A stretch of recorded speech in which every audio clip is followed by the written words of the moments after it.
이게 외모 보지 않는 훈련이 되지 않으면 쉽지 않습니다. 그래서 교회 안에서도 외모를 보는 현상들이 가끔 일어납니다. 초대교회가 그랬습니다. 초대교회 구성원들은 부자와 가난한 사람이 공존했지만 대부분이 다 가난한 사람들입니다. 가난한 사람들이 있음에도 불구하고 가난한 사람이 그보다 더 가난한 사람을 차별하는 것을 교회에서 얘기합니다.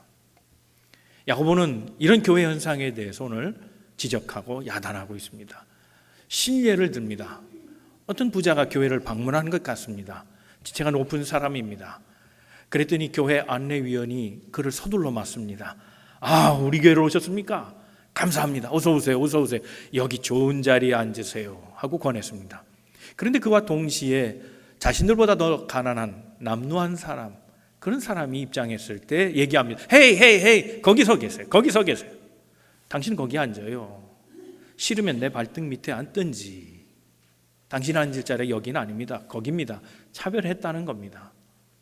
이것에 대해서 야고보가 심하게 꾸짖습니다. 오늘 본문 말씀 6절에 보면 이렇게 얘기합니다. 한번 같이 읽어볼까요? 시작. 너희는 도리어 가난한 자를 업신여겼도다. 부자는 너희를 억압하며 법정으로 끌고 가지 아니하느냐. 이 말씀을 짐작해 보면 교회 안내위원은 아마 교회 전체를 생각한 것 같아요. 높은 사람한테 못 보일 이유는 없잖아요. 잘 보여야 되잖아요. 왜요?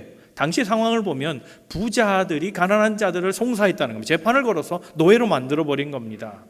그러니 높은 지체 양반 우리 교회 좀 오셨으니 내가 좀 청하건대 우리 가난한 사람 좀 잘 봐주세요 하는 뜻에서 그 사람들을 배려하고 좋은 자리에 앉혔던 것 같습니다. 좋은 의미에서 했지만 야고보는 이걸 심하게 꾸짖습니다. 너희는 도리어 가난한 자를 업신여겼다. 그를 귀하게 여기는 바람에 너보다 더 가난한 자가 업신여김을 당하지 않았느냐. 그래서 화가 난 겁니다. 그래서 심하게 꾸짖으면서 얘기합니다. 왜 우리는 가난한 자를 업신여기면 안 됩니까? 왜 약자들, 병들고 사업에 실패하거나 또는 여러 가지 이유로 곤란과 환난 속에 어려움 속에 살아가는 소위 소외된 자들, 약자들, 사회 부적응자들, 왜 그들을 우리는 업신여기면 안 될까요? 자, 훈련을 전제로 한다면 훈련은 반복해서 해야 됩니다. 반복해서 처음 한두 번은 할 수 있지만 계속해서 하는 것은 인내와 끈기가 필요합니다. 동기가 살아있을 때 반복적인 훈련을 할 수 있습니다. 동기가 죽으면 모티베이션, 그것이 죽으면 훈련하기 어렵습니다. 내가 이걸 왜 하나 그렇게 될 겁니다. 오늘 그 이유를 한번 생각해 보려고 하는 겁니다. 왜 우리는 차별하지 말아야 합니까? 오늘 성서 속에 이유를 발견해 보고 우리가 주님처럼 주님 말씀대로 외모로 판단하지 않고 내면을 보는 훈련에서 교회 안에 차별이 없는 아름다운 공동체 꾸며가는 믿음의 성도들 다 되시기를 주님의 이름으로 축원합니다. 우리 옆에 분 서로 권면하시고 말씀 듣겠습니다. 하나님은 오늘도 당신을 향한 계획을 가지고 계십니다. 첫 번째 우리가 생각해야 될 것은 차별은 하나님의 마음을 아프게 하는 거라는 겁니다. 여러분, 세상에 자연 만물에 이치가 있습니다. 우리는 중력의 법칙이라. 중력의 법칙이 뭡니까? 위에서 아래로 추락하는 거죠. 모든 것은 가운데서 당기는 힘이 있어서 지구 가운데서 당기는 힘 때문에 다 물체는 위에서 아래로 떨어집니다. 자, 물의 흐름이 그렇습니다. 물은 높은 데에서 낮은 곳으로 흐릅니다. 강으로부터 시작해서 바다로 흘러갑니다. 점점 낮은 곳을 향해서 고이게 됩니다. 이런 법칙은 곧 어디에서 왔느냐? 창조주 하나님에게서 왔습니다. 하나님의 마음이 그렇기 때문에 하나님의 마음으로 세상을 만든 겁니다. 하나님의 사랑은 내리 고이는 사랑입니다. 내리하는 사랑, 그리고 고이는 사랑입니다. 낮고 낮은 데로 향해서 마지막 가장 낮은 곳에 임하는 하나님의 사랑. 소위 약자들은 바로 이 낮은 데 있는 사람들입니다. 높은 데 있는 사람이 아닙니다. 오히려 추락한 사람들을 말합니다. 하나님의 마음은 거기에 있다는 겁니다. 이것이 영적인 법칙입니다. 따라서 하나님의 사랑이 담겨있는 고이는 사랑, 그 고이는 사랑의 혜택자인 가난한 자, 병든 자, 사회 부정사, 실패한 자들, 어려움 속에 있는 사람들, 그런 사람들을 차별하는 것은 곧 하나님을 차별하는, 하나님의 사랑을 무시하는 겁니다. 하나님의 마음을 아프게 하는 것이다 하는 겁니다. 자, 하나님의 사랑이 낮은 곳에 고인다. 그것을 증명하는 이야기들이 성경에 참 많이 있습니다. 특별히 신명기 24장 17절에 보면 하나님은 사회적 약자를 사랑하셨던 분인 것을 얘기해 주고 있습니다. 한번 같이 읽어보겠습니다. 시작. 너는 과부의 옷을 전당 잡지 말라 그랬습니다. 자, 여기서 세 개의 약자층이 나옵니다. 하나는 객입니다. 객이 누굽니까? 오늘로 얘기하면 바로 우리입니다. 이민자들을 객이라 말합니다. 여기서 말하는 객은 투어리스트가 아닙니다. 여행자들이 아닙니다. 집이 있고 그래서 심신의 휴가를 위해서 그래서 멀리 떠난 자를 말하는 것이 아니고 고향 땅을 잃어버린 자들입니다. 새로운 삶을 위해서 떠나온 자, 삶의 본토를 버리고 그리고 새로운 땅을 가지려고 하는데 아직 사회적이나 또는 정치적 또는 법률적인 면에서 기반이 없는 사람들, 아무도 도와줄 그런 보호장치가 없는 그런 사람을 객이라 그랬습니다. 이들을 하나님께서 억울하게 하지 말라는 겁니다. 하나님 이들을 돌보시는 분이기 때문에 그렇습니다. 이들이 서로 게르입니다. 게르, 나그네란 뜻입니다. 또 하나는 고아라 그랬습니다. 고아는 부모가 없는 사람이죠. 성경의 고아를 히브리적 표현으로 말하면 들짐승으로 표현합니다. 집짐승과 들짐승은 차이가 있습니다. 집짐승은 짐승이긴 해도 주인이 있습니다. 그래서 밤에는 울타리 안에 재우죠. 낮에는 풀어놓고 먹여줍니다. 먹거리와 잠잘 수 있는 것, 그것을 주인이 보상해 줍니다. 그러나 들짐승은 그게 없습니다. 안전막이 없고 보호장치가 없고 먹여줄 자가 없습니다. 모든 걸 스스로 해결해야 되고, 즉 어린 고아들, 이들은 혼자 모든 일을 해결해야 합니다. 힘들고 어렵게 살아갑니다. 하나님 이들에게 마음이 있다는 겁니다. 이들을 억울하게 하지 말라. 부모가 없다고 함부로 하지 말아라. 그 얘기입니다. 또 하나 있습니다. 과부입니다. 과부의 옷을 전당 잡지 말아라. 당시의 과부는 사회적으로 보면 아주 빈층이었습니다. 모든 것이 남성 중심의 사회였습니다. 남편이 있을 때는 남자가 보호해 줍니다. 먹거리도 남자가 벌어옵니다. 그러나 여성은 그렇지 못합니다. 당시에 사회 진출을 하는 또 경제적인 상황에서 여자들의 자비란 거의 없었습니다. 따라서 남성 의존적으로 살아야 되는 여성에게 남편의 존재는 대단히 큰 겁니다. 그런데 남편을 잃었습니다. 생계수단이 없습니다. 그러니 남편이 남겨놓고 간 것을 팔기 시작합니다. 마지막엔 자기를 팔아야 합니다. 사회적으로 아무것도 보장받지 못하고 내일이 없는 사람, 오늘 먹거리를 걱정하는 사람, 이들이 바로 객이요 또 고아요 과부라는 겁니다. 이들을 억울하게 하지 말고 이들의 것을 빼앗지 말아라. 있는 자들이 왜 없는 자 걸 그렇게 뺐느냐. 하나님 이걸 싫어한다는 겁니다. 더 나아가서 지금 17절 말씀만 읽었습니다만 18절에 보면 추수 얘기도 합니다. 때가 돼서 밀을 추수합니다. 그런데 지나쳐 온 곳이 있습니다. 한 무더기 더 추수할 것이 있는데 하나님은 명령하십니다. 그냥 가라는 겁니다. 뒤돌아와서 다시 나를 하나 남기지 않고 다 추수하는 법 하나님이 원하지 않으셨습니다. 가난한 자를 위해 남겨놔라 얘기하십니다. 20절에 보면 과일까지 얘기합니다.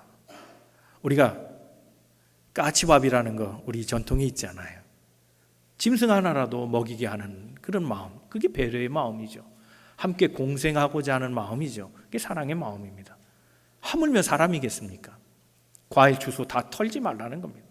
일부의 과일은 남겨두어서 가난한 자가 먹게 하라. 왜요? 하나님은 그들을 배려하신 분이니까.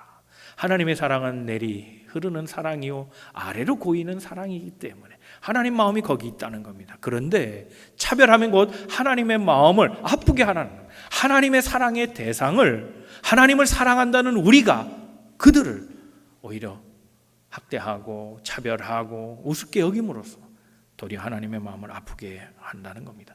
이 내리 고이는 사랑, 아래로 향하는 사랑, 이걸 닮은 분이 아들 예수입니다.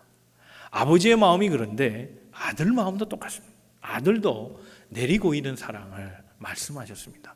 우리가 잘 아는 팔복이 그렇습니다. 복받을 자들이 누굽니까? 다 사회적 약자들입니다. 마태복음 5장 3절 4절 말씀 한번 같이 읽겠습니다. 시작.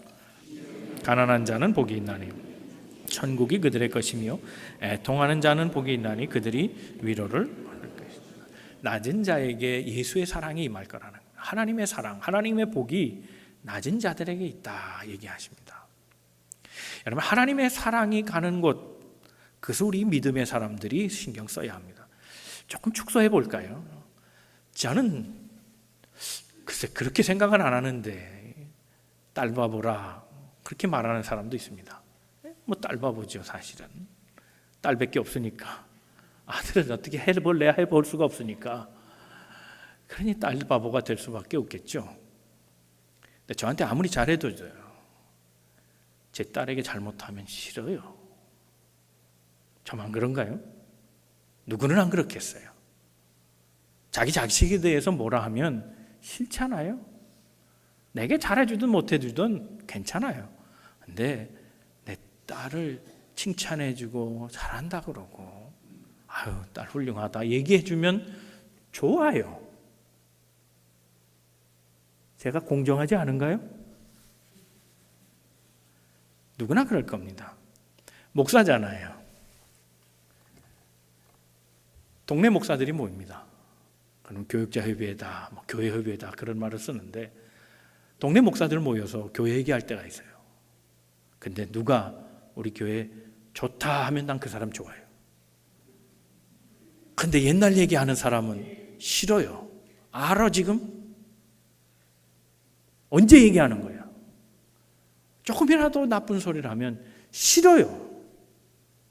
그 사람 싫어요. 얘기하고 싶지 않아요. 목사예요. 교회 안에서도 즐거움을 누릴 때가 있어요. 그건 뭐냐면 A 교인이 와서 B 교인을 칭찬해 줄 때 그래요. 아 목사님 보니까요.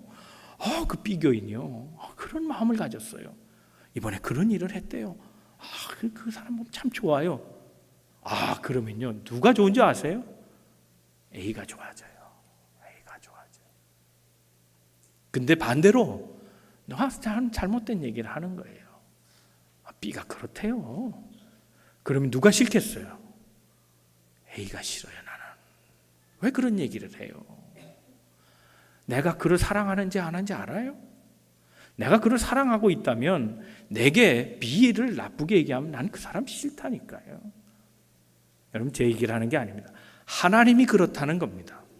하나님이 사랑하시는 자를 우리가 나쁘다 말하고 차별하면 하나님이 싫어한다니까 누구를요? 나를 싫어하세요. 우리 안에 차별이 있어서는 안 됩니다. 야고보서 2장 5절 말씀, 오늘 본문의 말씀을 다시 한번 읽겠습니다. 시작. 내 사랑하는 형제들아 들을지어다.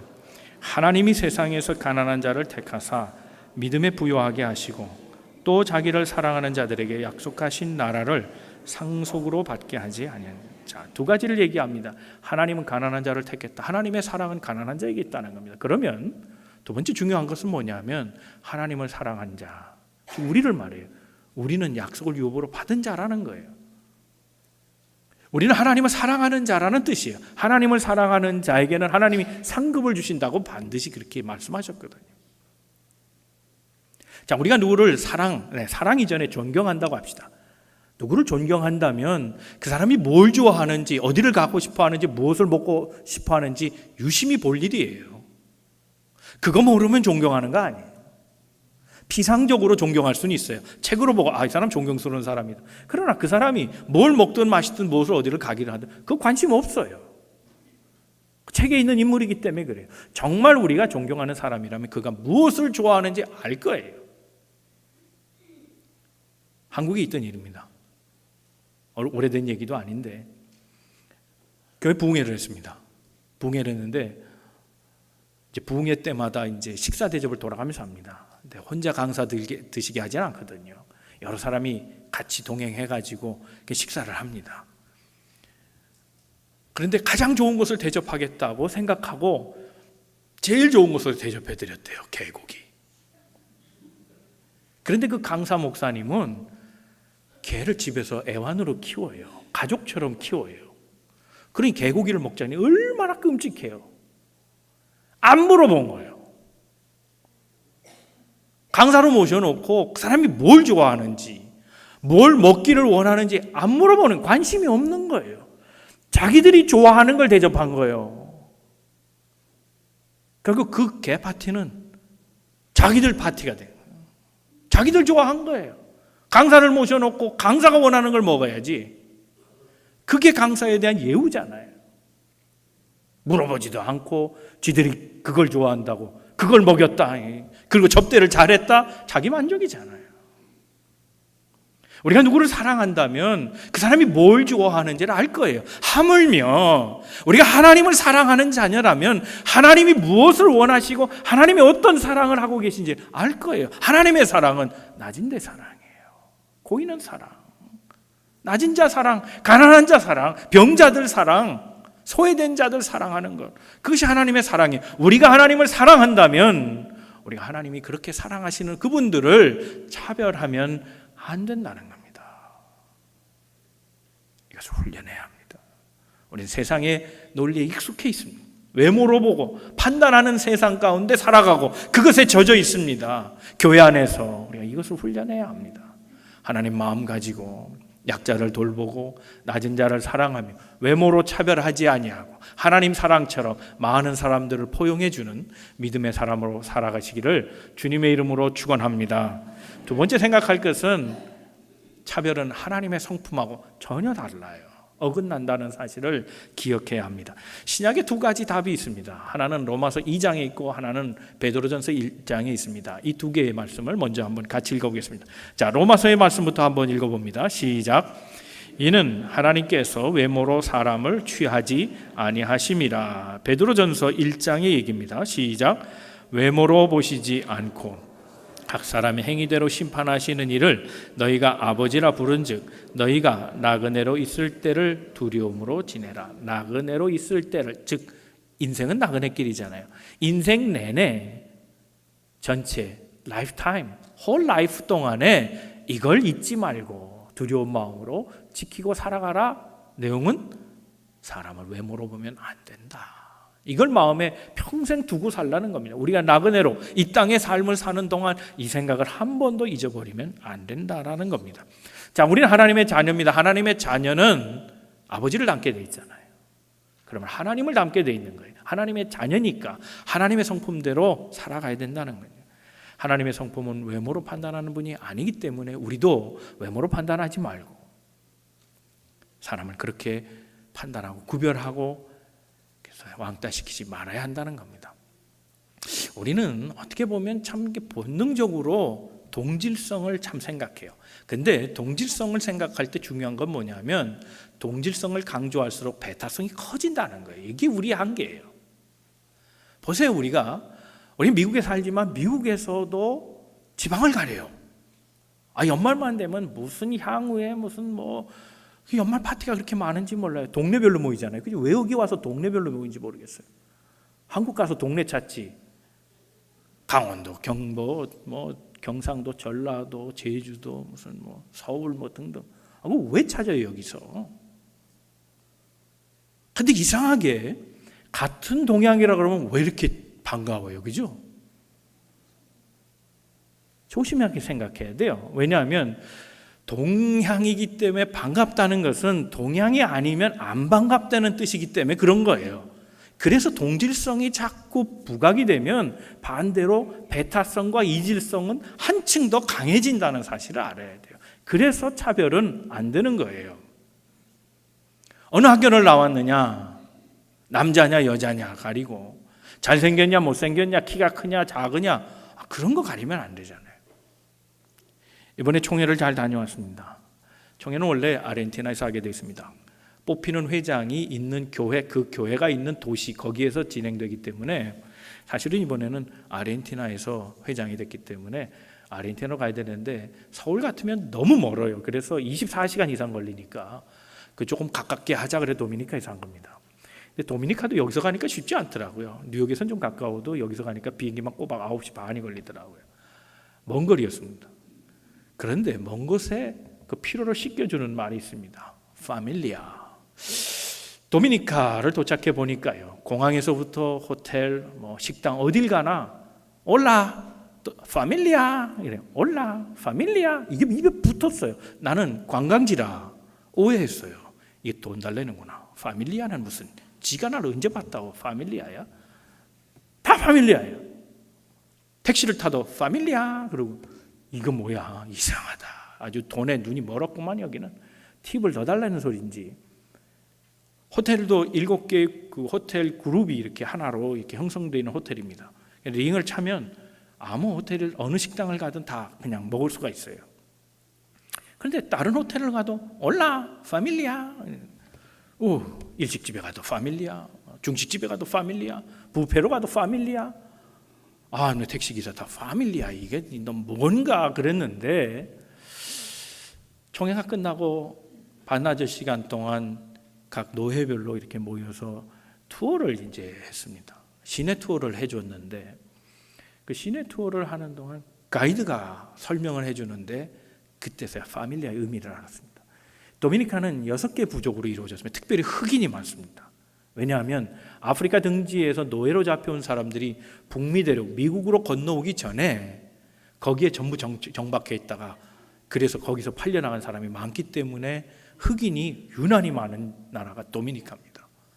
그런데 6개 부족이 있는데 이게 다 외관상 나라가 하나가 될 수 없는 요소였다는 겁니다. 그래서 부족끼리 싸우고 하나가 되지 않고, 그런데 그거 극복하려고 노력하고 애쓴 흔적이 파밀리아입니다. 우리가 부족은 다르다. 우리가 원주민도 있고 아프리카에서 온 사람도 있고 또 이민 온 사람도 있고 다 다르다.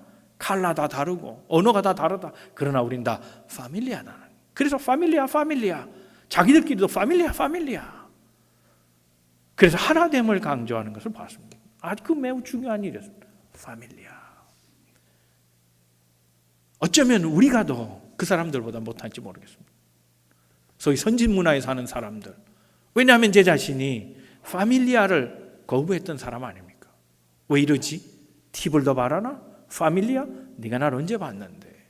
근데 그 사람들 속에는 하루 관광 오면 하루 파밀리아, 일주일 묵으면 일주일 파밀리아라는, 그리고 1시간 식사면 1시간 식사 동안 너와 나는 지금 파밀리아로 있다는 걸 계속 강조하는 거예요. 파밀리아. 여러분, 우리가 기억할 것은 하나님은 우리를 외모로 보지 않는 분이라는 거예요. 세상은 우리를 외모로 봐도 하나님은 우리를 내면으로 보는 분이라는 걸 알아야 합니다. 내면. 그것을 잘 설명해 주는 것이 갈라디아서 5장 22절 23절의 말씀입니다. 다 같이 말씀을 읽겠습니다. 시작. 오직 성령의 열매는 사랑과 희락과 화평과 오래 참음과 자비와 양선과 충성과 온유와 절제니 이 같은 것을 금지할 법이 없느니라. 하나님은 이런 열매를 보십니다. 외모는 안 보셔도 이런 마음의 열매를 보신다는 겁니다. 그러므로 이것에 충실해야 합니다. 사람들은 출세를 보지요. 그러나 하나님은 출세를 보는 게 아니고 무엇으로 성공했느냐, 얼만큼 성공했느냐, 어느 분야에서 뛰어나냐, 얼마나 가졌으며 얼마나 건강하냐, 얼마나 이루었느냐를 보는 분이 아니라 우리의 마음 상태를 보시는 분이라는 겁니다. 얼마나 사랑하냐, 얼마나 참고 있느냐, 얼마나 따뜻하냐, 얼마나 친절하냐, 얼마나 관용을 베푸고 살아가느냐. 하나님은 그걸 보시는 분이라는 겁니다. 다른 말로 하면 우리가 하나님 성품 갖고 살아가기를 원하시고 그 관점에서 우리 마음에 하나님의 성품이 있느냐를 보시는 겁니다. 세상 사람들은 외모로 보지요. 특별히 남자들은 그 외적인 조건을 돈으로 평가할 때가 참 많아요. 남자들끼리는 돈으로 봅니다.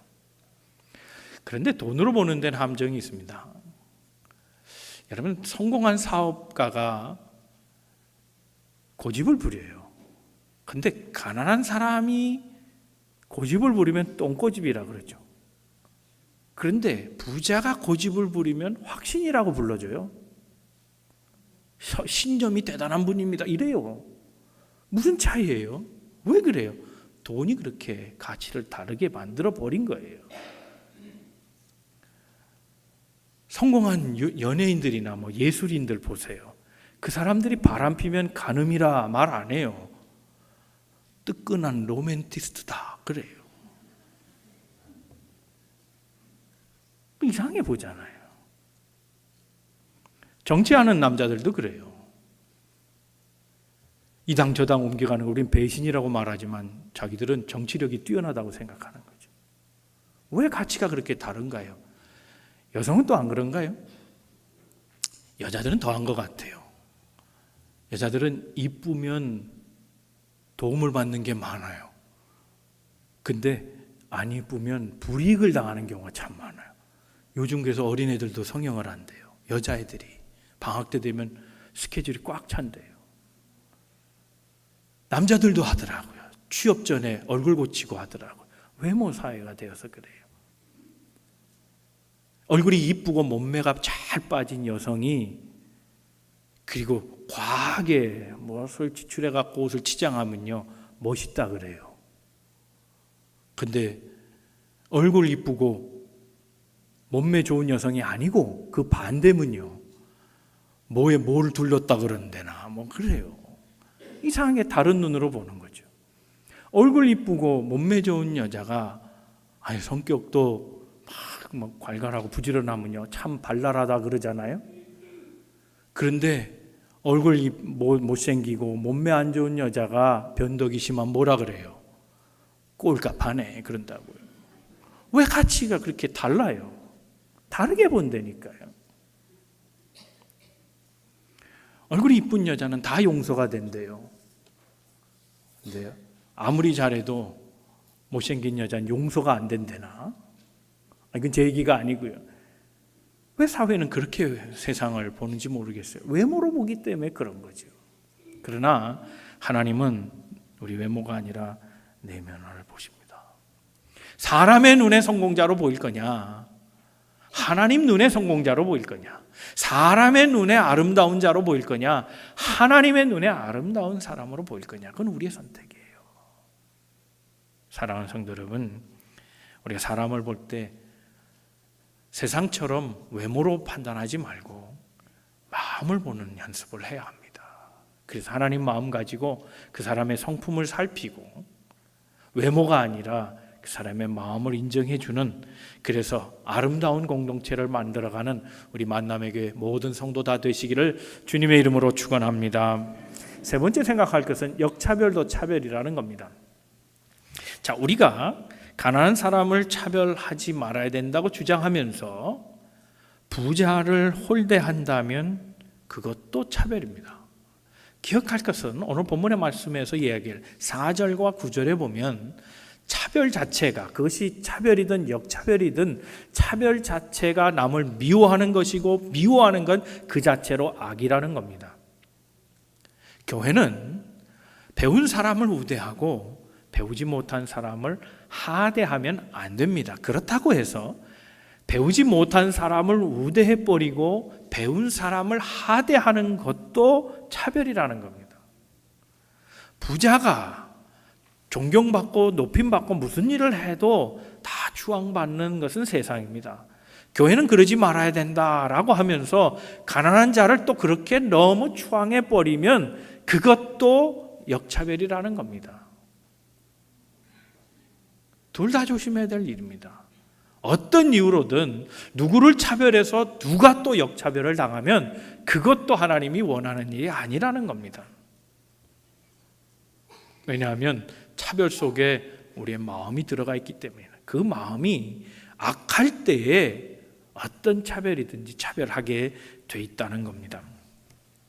어떻게 하면 교회 안에서 특별한 대우가 없어지고 차별이 없어지느냐? 야고보는 한마디로 얘기합니다. 긍휼의 마음을 가지라는, 누구에게든지 긍휼심을 키우라는 겁니다.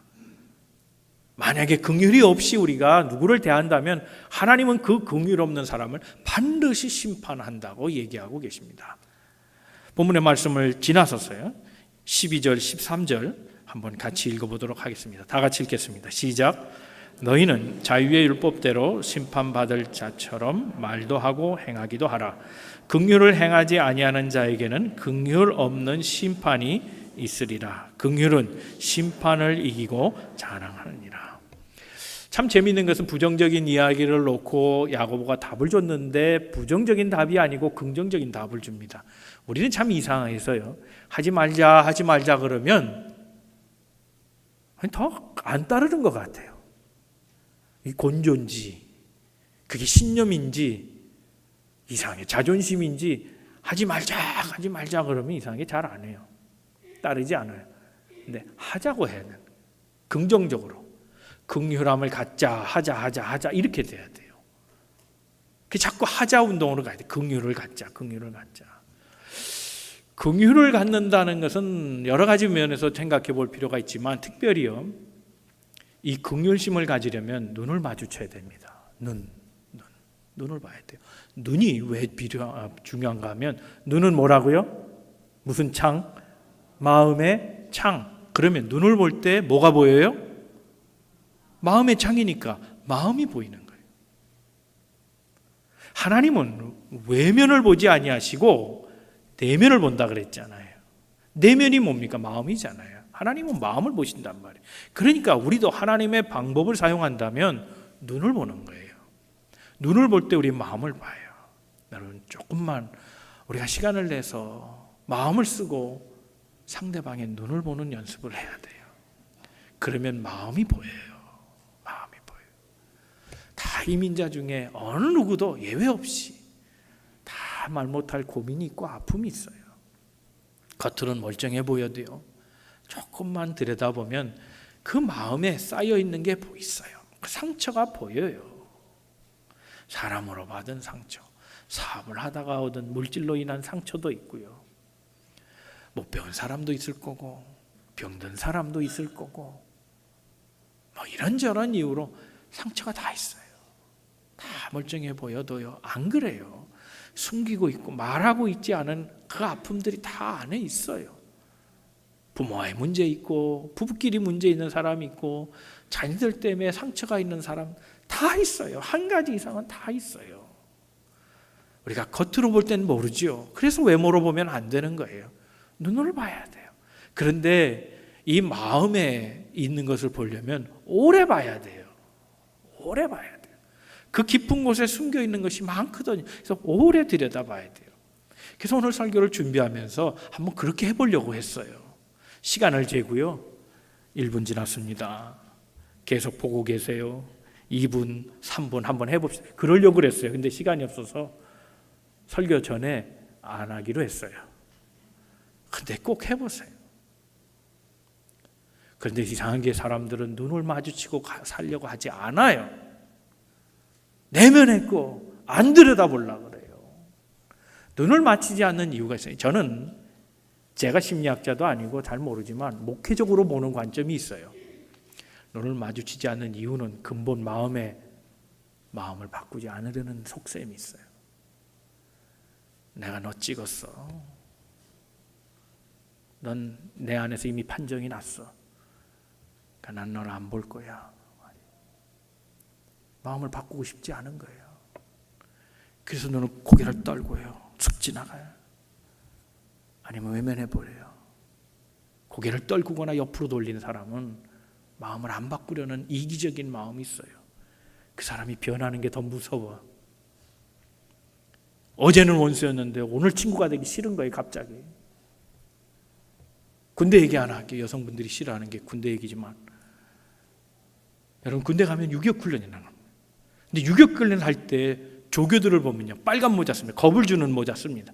빨간색으로 무섭게 보입니다. 근데 챙이 얼마나 긴지 몰라요.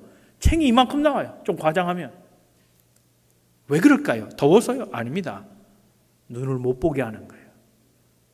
훈련병이 눈을 못 보게 하는 거예요. 눈이 마주치면 안 돼요. 기합을 줘요. PT 체조시키고 이것저것 계속 반복하게 해요.